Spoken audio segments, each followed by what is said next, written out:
After 15 years together, she came back from Miami different. Then I saw her phone. At 41, I believed I had figured out the equation of a good marriage. 15 years with the same woman, a modest three-bedroom house in the suburbs of Columbus, two cars in the driveway, and enough stability to feel like we'd beaten the odds. My wife Rebecca and I weren't living some fairy tale, but we were solid, or at least that's what I told myself every morning when I left for my job as a regional sales manager. But the moment she returned from that girl's trip to Miami, something inside our home shifted in a way I couldn't immediately name, like the air pressure had changed, and I was the only one feeling it. She walked through the front door on a Tuesday evening, her suitcase wheels dragging across the hardwood floor, and when I hugged her, she felt different. Not physically, but energetically, like she was there, but also somewhere else entirely. Her smile was mechanical, practiced, and her eyes wouldn't quite meet mine. I told myself she was exhausted from traveling, that a week away with her college friends had simply worn her out. So I made her favorite pasta, poured her a glass of wine, and asked about the trip. She gave me surface-level answers, descriptions of beaches and restaurants that felt rehearsed, like she was reading from a script she'd memorized on the plane. Something felt different, but I couldn't put my finger on it.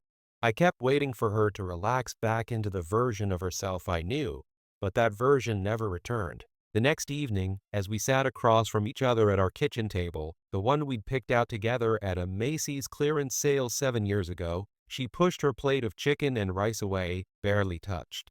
She folded her hands in front of her, took a breath that seemed to come from somewhere deep and painful, and finally looked at me. "Christopher," she said, and hearing my full name instead of Chris made my stomach drop. "I think we should just be friends." The words hung in the air like smoke, thick and suffocating. At first, I genuinely laughed. I thought it was some bizarre joke, maybe something she'd picked up from a podcast or a self-help book she'd been reading. "Friends?" I repeated, shaking my head. "Rebecca, you're my wife. What are you talking about?"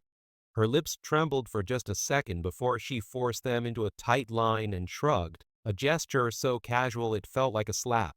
"That's exactly the problem, Chris. I don't feel like your wife anymore. I think I just need something different, something lighter." I felt my entire chest collapsing inward, like someone had reached inside and crushed my lungs with their bare hands. This was the same woman who had cried happy tears when I proposed to her on a rainy Saturday in October. The same woman who told me she couldn't imagine life without me. The same woman who whispered forever into my ear on our wedding night. And now she wanted to downgrade 15 years of marriage,